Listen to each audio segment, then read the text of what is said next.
what you might have seen is that really sort of common impact like this, where the handle gets delivered back behind the golf ball. We get the left wrist is kind of buckled at this point, the right wrist is very flat, and you've looked at that and you're going to say to yourself, I know that doesn't look right, that looks uncomfortable, and I know that's something I need to work on.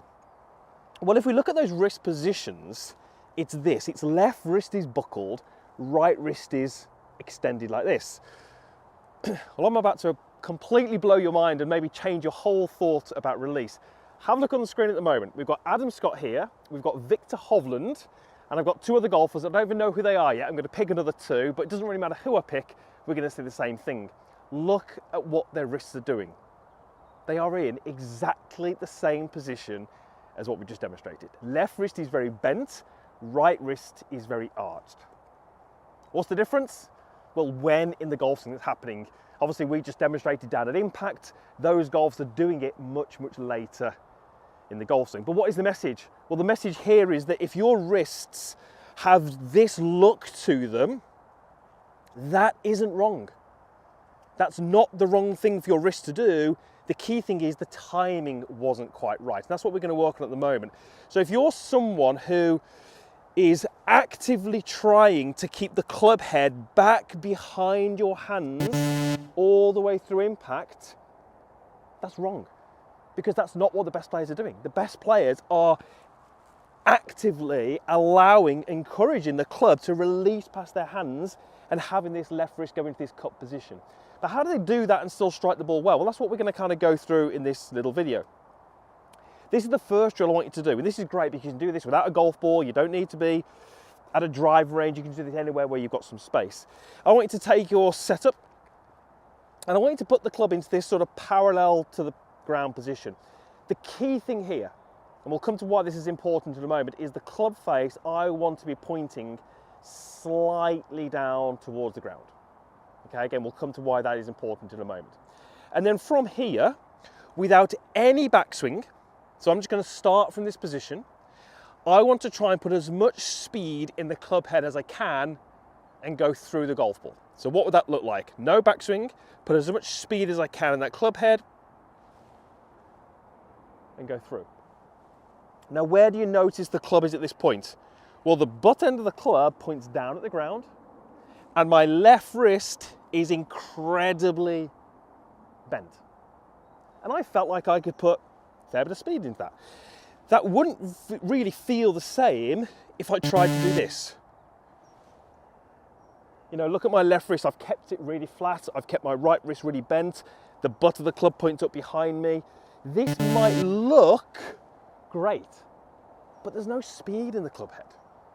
And it's no good achieving this great impact position with a shaft length forward and the left wrist flat if you're robbing yourself of 30, 40 yards. That's just not going to work. So try that little exercise. Face down, no backswing, and go through.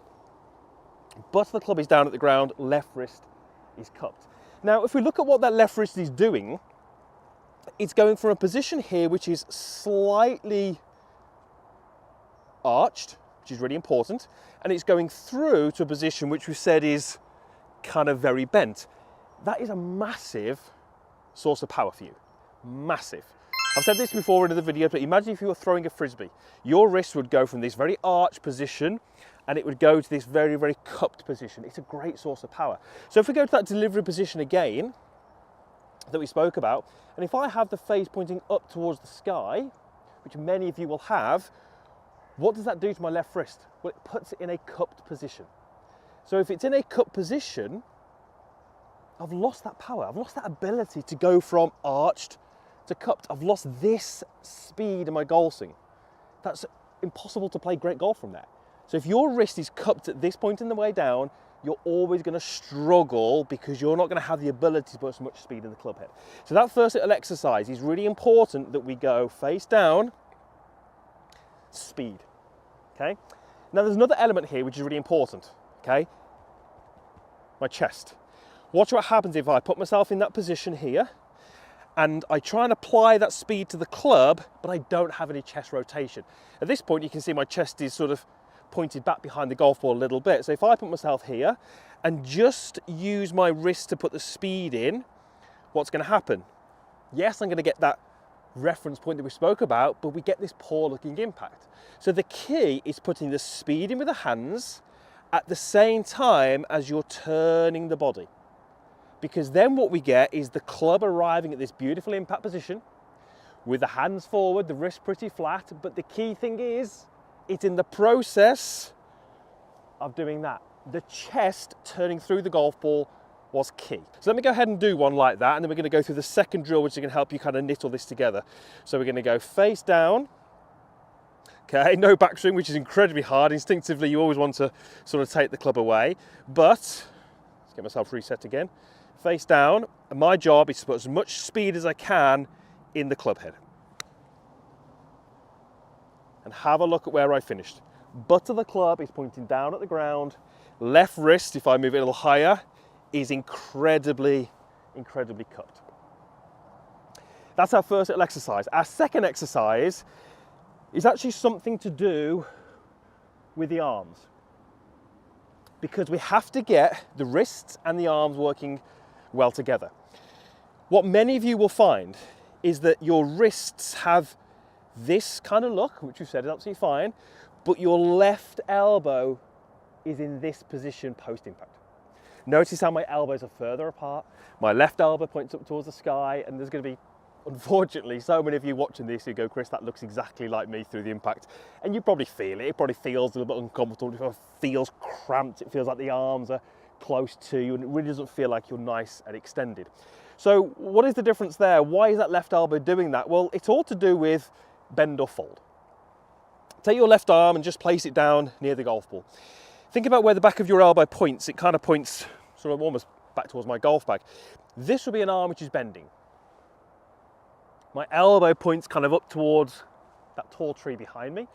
Look where my palm faces, sort of back away from the target. This would be an arm which is folding. So I've still got bend in the arm, 90 degrees or so, but the elbow's pointing more down towards my hip. That's what the great players are doing.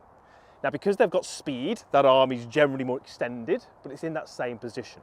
So look at the difference here between a follow-through position where my wrist is bent, which is fine, my right wrist is flat, which is fine, but that probably doesn't look quite right.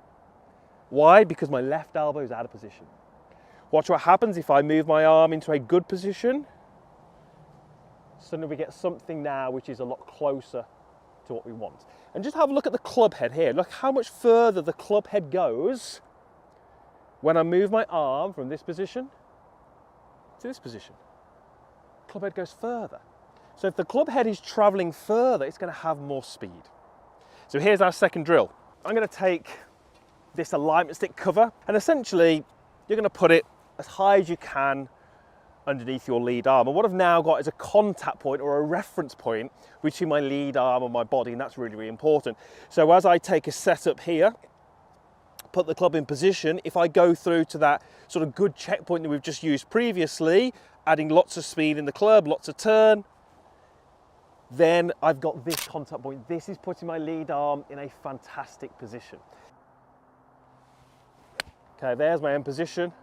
Elbow is down, wrist is extended, the shot was good, the release was good. And where did I hit the ground? Target side of the ball. So where are my hands? In front. But the key thing is that I wasn't trying to